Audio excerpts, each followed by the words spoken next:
Assalamualaikum warahmatullahi wabarakatuh. Hai teman-teman, bagaimana kabar kalian semua?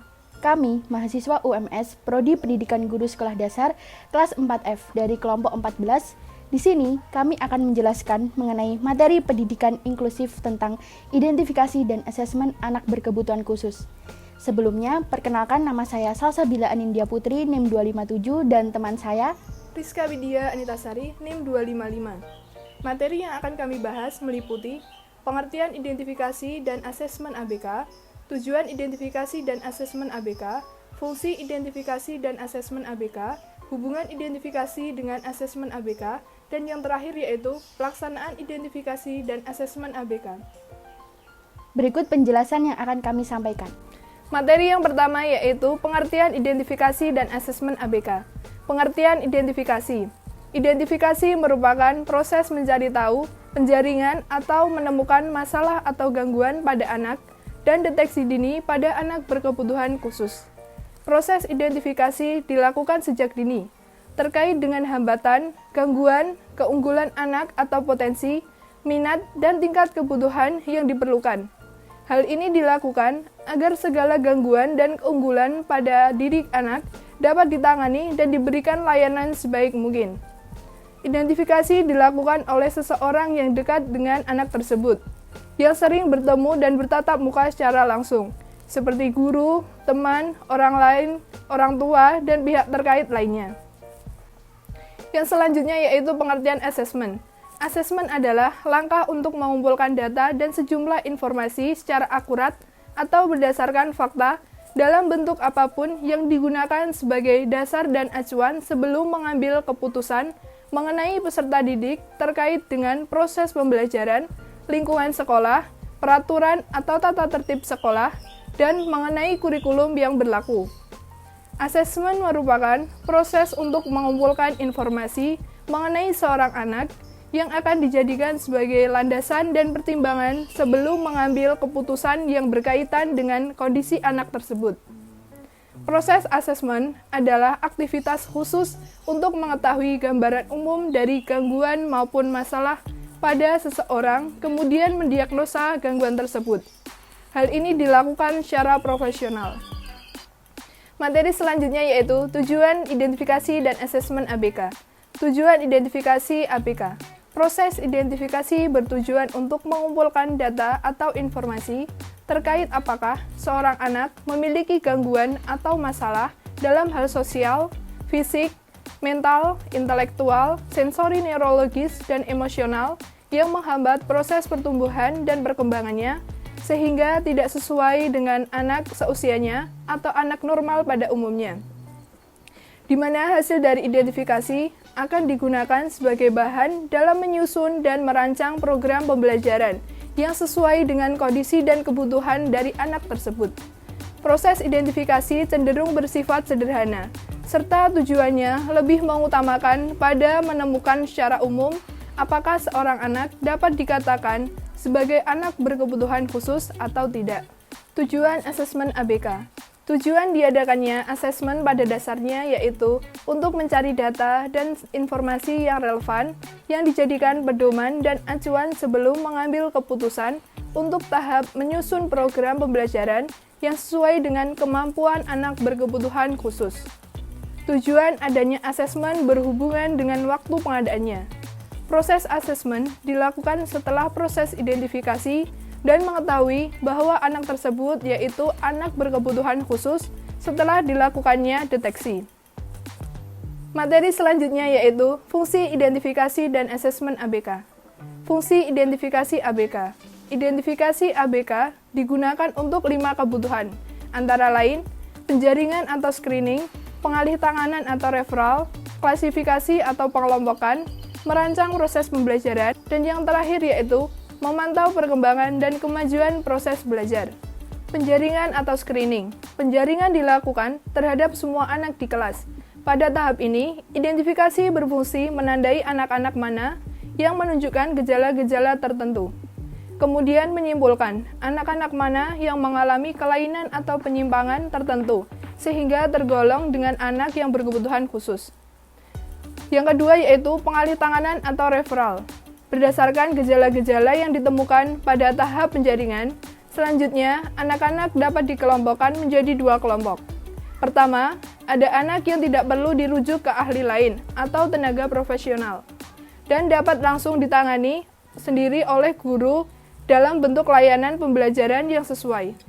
Kedua, ada anak yang perlu dirujuk ke ahli lain terlebih dahulu atau referral, seperti psikolog, dokter, ortopedagog, atau ahli PLB, dan atau terapis, baru kemudian ditangani oleh guru. Proses perujukan anak oleh guru ke tenaga profesional lain untuk membantu mengatasi masalah anak yang bersangkutan disebut proses pengalihtanganan atau referral. Jika tenaga profesional tersebut tidak tersedia, dapat dimintakan bantuan ke tenaga lain yang ada, seperti guru pembimbing khusus atau guru PLB atau konselor. Selanjutnya yaitu klasifikasi. Pada tahap klasifikasi, kegiatan identifikasi bertujuan untuk menentukan apakah anak yang telah dirujuk ke tenaga profesional benar-benar memerlukan penanganan lebih lanjut atau langsung dapat diberi pelayanan pendidikan khusus. Apabila berdasar pemeriksaan tenaga profesional ditemukan masalah yang perlu penanganan lebih lanjut, misalnya pengobatan, terapi, latihan-latihan khusus, dan sebagainya, maka guru tinggal mengkomunikasikan kepada orang tua siswa yang bersangkutan. Jadi, guru tidak perlu mengobati dan atau memberi terapi, melainkan sekedar meneruskan kepada orang tua tentang kondisi anak yang bersangkutan. Guru hanya akan membantu siswa dalam hal pemberian pelayanan pendidikan sesuai dengan kondisi anak. Apabila tidak ditemukan tanda-tanda yang cukup kuat bahwa anak yang bersangkutan memerlukan penanganan lebih lanjut, maka anak dikembalikan ke kelas semula untuk mendapatkan pendidikan khusus. Kegiatan klasifikasi ini memilah-milah anak mana dengan kebutuhan khusus yang memerlukan penanganan lebih lanjut, dan anak mana yang langsung dapat mengikuti pelayanan pendidikan khusus di kelas reguler. Selanjutnya yaitu perencanaan pembelajaran. Pada tahap ini, kegiatan identifikasi bertujuan untuk keperluan penyusunan program pembelajaran yang diindividualisasikan atau PPI. Dasarnya adalah hasil dari klasifikasi. Setiap jenis dari gradasi atau tingkat kelainan anak dengan kebutuhan khusus memerlukan program pembelajaran yang berbeda satu sama lain. Selanjutnya yaitu pemantauan kemajuan belajar. Kemajuan belajar perlu dipantau untuk mengetahui apakah program pembelajaran khusus yang diberikan berhasil atau tidak. Apabila dalam kurun waktu tertentu anak tidak mengalami kemajuan yang signifikan atau berarti, maka perlu ditinjau lagi beberapa aspek yang berkaitan. Misalnya, apakah diagnosis yang kita buat tepat atau tidak? Program pembelajaran individual atau PPI yang kita susun sesuai atau tidak? Bimbingan belajar khusus yang kita berikan sesuai atau tidak? Dan seterusnya. Yang selanjutnya yaitu fungsi asesmen ABK. Yang pertama yaitu mengetahui kemampuan yang dimiliki ABK. Yang kedua, asesmen digunakan untuk mengelompokkan, merancang, dan menyusun program pembelajaran ABK. Menempatkan ABK sesuai dengan tempatnya. Yang ketiga, menentukan arah dan tujuan pendidikan ABK dengan memperhatikan tingkat kebutuhannya. Yang keempat, menggunakan dan mengembangkan program pembelajaran individual atau PPI. Dan yang terakhir yaitu merancang dan menentukan strategi pembelajaran yang tepat, membentuk lingkungan belajar yang kondusif dan nyaman, melakukan evaluasi terkait proses pembelajaran yang berlangsung. Nah teman-teman, selanjutnya kita akan membahas mengenai hubungan identifikasi dengan asesmen ABK. Identifikasi secara umum dapat diartikan sebagai proses penjaringan, sedangkan asesmen diartikan sebagai proses penyaringan. Dikatakan sebagai proses penjaringan dikarenakan sifatnya masih sederhana, umum, dan kasar dalam mengamati dan menemukan suatu kasus. Nah, sedangkan penyaringan sudah bersifat kompleks, khusus, dan rinci dalam mendefinisikan sebuah data atau informasi hasil identifikasi. Selain itu, terdapat beberapa perbedaan lainnya, yaitu proses identifikasi hanya menitikberatkan pada menemukan sebuah kasus terkait gangguan atau masalah pada diri anak, sedangkan asesmen menitikberatkan pada diagnosis. Pada proses asesmen, sudah dapat mengetahui apakah anak tersebut ABK atau bukan. Nah, selanjutnya kita akan membahas mengenai pelaksanaan identifikasi dan asesmen ABK. Yang pertama, pelaksanaan identifikasi anak berkebutuhan khusus. Target pengidentifikasian. Target atau sasaran dari proses pengidentifikasian anak berkebutuhan khusus yaitu semua anak yang berumur pre-sekolah dan umur sekolah dasar. Target pengidentifikasian anak yang memiliki kelainan atau kebutuhan khusus ialah 1. Anak-anak yang bersekolah pada suatu sekolah dasar. 2. Anak-anak yang baru mau memasuki suatu sekolah dasar. Ketiga, anak-anak yang tidak atau belum akan bersekolah. Yang keempat adalah anak yang dikeluarkan dari sekolah dasar sebab faktor akademiknya lemah. Nah, kemudian pelaksana identifikasi dapat dilaksanakan oleh orang tua, sang anak, guru kelas, dan atau tenaga ahli yang berkaitan untuk mengidentifikasi benar tidaknya seorang anak termasuk ke dalam anak berkebutuhan khusus atau tidak.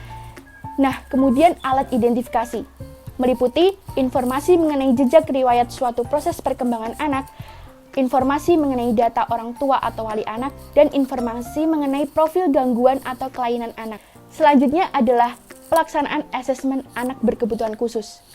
Pertama, cara atau metode yang dapat digunakan ketika melakukan asesmen ialah 1. Observasi.